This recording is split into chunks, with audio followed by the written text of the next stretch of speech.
নমস্কার বন্ধুরা, mother simple কিচেনের তরফ থেকে আমি অন্তশ্রী আপনাদের সকলকে জানাই স্বাগত। নতুন দিনে নতুন রেসিপি নিয়ে আমি আবার হাজির হয়ে গেছি।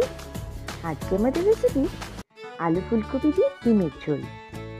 এই শীতের দুপুরে আলু ফুলকপি দিয়ে লাল লাল ডিমের ঝোল হলে তো বলুন দুপুরের ভাতটা জমেই যাবে। এই রেসিপিটা খুবই সুন্দর আর খুবই সহজভাবে আমি আপনাদের সঙ্গে শেয়ার করে দেখাচ্ছি। চলুন দেখে নেওয়া যাক কি করে করছি আমি আলু ফুলকপি দিয়ে ডিমের ঝোল। এর জন্য আমি প্রথমে ডিম আর আলু সেদ্ধ করে নিয়েছি। এখানে আমি 9টার মতন ডিম নিয়েছি আর 4টে আলু হাফ করে পিস করে নুন দিয়ে সেদ্ধ করে রেখে দিয়েছি। এবার আমি ডিমগুলোকে একটা চাকুর সাহায্যে জাস্ট দাগ দিয়ে দিচ্ছি, মানে হালকা করে কেটে নিচ্ছি, যাতে মশলাটা ভালোভাবে ডিমের মধ্যে ঢুকে যায় রান্নার সময়। দেখুন এইভাবে ডিমটা জাস্ট চিড়ে নিলে পরে রান্নার স্বাদটাও বেড়ে যায়, ডিমের টেস্টটাও খুব ভালো লাগে। প্রত্যেকটা ডিম আমি একইভাবে চিড়ে নিলাম।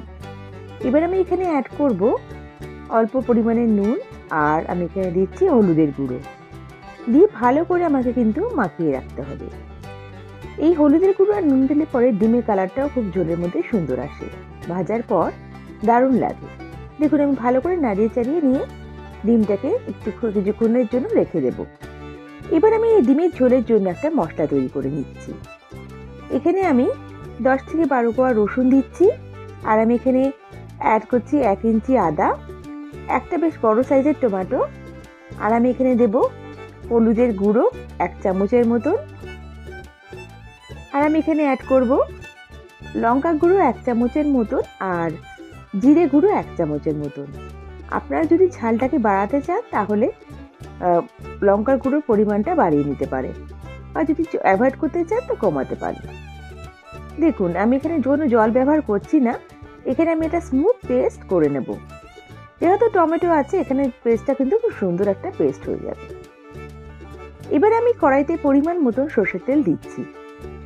তেলটা যখন বেশ ভালো গরম হয়ে আসবে আমি এখানে প্রথমে ডিমগুলোকে ভেজে নেব। প্রত্যেকটা ডিম আমি ছেড়ে দিচ্ছি তেলের মধ্যে আর দিয়ে আমি ভালো করে বেশ কিন্তু লাল লাল করে ভেজে তুলে রাখবো। বেশি খুব কড়া লাল করছি না, তবে হালকা লাল লাল করে ভেজে তুলে রাখবো। হলুদটা দেওয়ার ফলে ডিমের কালারটা খুব সুন্দর আসবে, আর এইভাবে একটু ভেজে তুলে রাখলে ডিমের কারির টেস্টটা খুব ভালো আসে। এখানে আমি ডিমের ঝোল করছি, আপনারা চাইলে এটাকে কিন্তু বেশ কষা কষা হিসেবেও করতে পারেন, সেটাও মন্দ হবে না। রুটি পরোটা নানের সাথেও ভালো লাগবে। এটা ভাত দিয়ে খেতে এই ঝোলটা কিন্তু খুব সুন্দর লাগে। দেখুন ডিমটা ভাজা হয়ে গেছে, বেশ হালকা লাল লাল ভাজা হয়ে গেছে, আমি কিন্তু এটা তুলে রাখছি। এবার আমি এখানে আলুগুলোকে ভেজে নেব। আলুগুলোকেও কিন্তু বেশ ভালো লাল লাল করে ভাজবো। এখানে যেহেতু আমার আলুটা সেদ্ধ করা আছে, সবই সেদ্ধ করা, আমার কিন্তু এখানে টাইমটা খুবই কম লাগবে রান্নাটা করতে, ঝটপট রান্নাটা হয়ে যাবে। আলুগুলো বেশ লাল লাল করে ভেজে তুলে রাখছি। আপনারা চাইলে আলুটা সেদ্ধ নাও করতে পারেন, ভালো করে ভেজে আর ঝোলে করতে পারেন, টাইমটা লাগবে। আমি এখানে তাড়াতাড়ি হওয়ার জন্য আলুটাও সেদ্ধ করে নিয়েছি। এবার আমি আলুটা ভেজে তুলে রাখছি। এবার আমি এখানে ফুলকপি ভেজে নেব। আমি কিন্তু ফুলকপিটাকেও একটু হালকা নুন হলুদ দিয়ে ভাপিয়ে নিয়েছি। এখানে বেশ কটা ফুলকপি আমি কেটে নিয়েছি। দেখুন এটা আমি ভাপিয়ে নিয়েছিলাম, তার জন্য বেশ আমার 60-70% কুক হয়ে গেছে অলরেডি ফুলকপিটা। এবার আমি এখানে ভেজে নিচ্ছি, ভালো করে একটু ভেজে আমি ফুলকপিটাকেও তুলে রেখে দিচ্ছি। দেখুন ফুলকপিটা আমি ভেজে তুলে রাখছি। খুব বেশি ভাজিনি, আমি এখানে হালকা করে ভেজে নিলাম ফুলকপিটাকেও, আর ফুলকপিগুলো আমি তুলে রাখছি।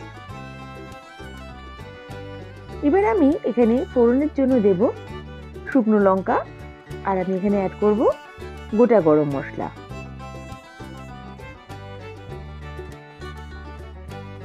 বেশ কিছুক্ষণ একটু ভাজা ভাজা করে যখন সুন্দর একটা ঘ্রাণ আসবে তখন আমি এখানে অ্যাড করে দেবো পেঁয়াজের কুচি।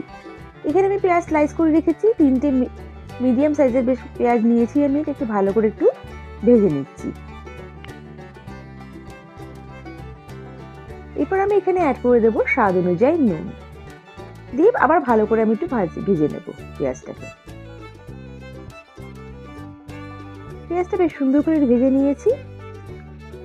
দেখুন পেঁয়াজটা যখন হালকা লাল লাল হচ্ছে তখন আমি এখানে অ্যাড করে দেবো আমার বেটে রাখা মশলাটা। এখানে আর কোনো মশলা অ্যাড হচ্ছে না, এইখানে এই যে মিক্সচারটা বানিয়েছি মশলার সেই পেস্টটাই আমি এখানে অ্যাড করব। আর আমি মিক্সিটা ধুয়ে একটু হালকা জল আমি এখানে অ্যাড করে দিলাম, দিয়ে ভালো করে আমি এবারে কষিয়ে এটাকে কষাতে থাকবো। দেখুন কি সুন্দর কালারটা কিন্তু এসছে মশলাটা, কষানোর পর আরও সুন্দর কালার আসবে। দেখুন ভালো করে কষাবো যতক্ষণ না পেঁয়াজ আর রসুনের আমার কাঁচা গন্ধর ভাবটা চলে যায়। দেখুন ভালো করে কষিয়ে নিয়েছি, তেলটা বেশ ছেড়ে ছেড়ে এসছে। যখন তেলটা ছেড়ে ছেড়ে আসবে তখন প্রথমে আমি এখানে ভেজে রাখা আলুটা অ্যাড করছি। আলুটা দিয়ে আমাকে ভালো করে একটু বেশ নাড়িয়ে চাড়িয়ে নিতে হবে, একটু কষিয়ে নিতে হবে মশলার সাথে।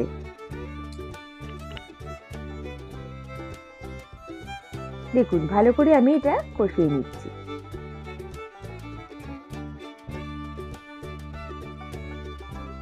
এই শীতের দুপুরে এইভাবে একবার আলু ফুলকপি দিয়ে ডিমের ঝোল খেলে আর এই স্বাদ ভোলা যাবে না, বারবার এইভাবেই করে খেতে ইচ্ছা করবে। দেখুন এবার আমি অ্যাড করে দিচ্ছি আমার ভেজে রাখা ডিমগুলো দিয়ে মশলার সাথে হালকা করে আমি নাড়িয়ে চাড়িয়ে নিচ্ছি, নিয়ে যাতে ভালোভাবে মশলাটা ডিমের মধ্যে ঢুকে যায়। দেখুন ভালো করে আমি একটু মশলাটা মাখিয়ে নিচ্ছি,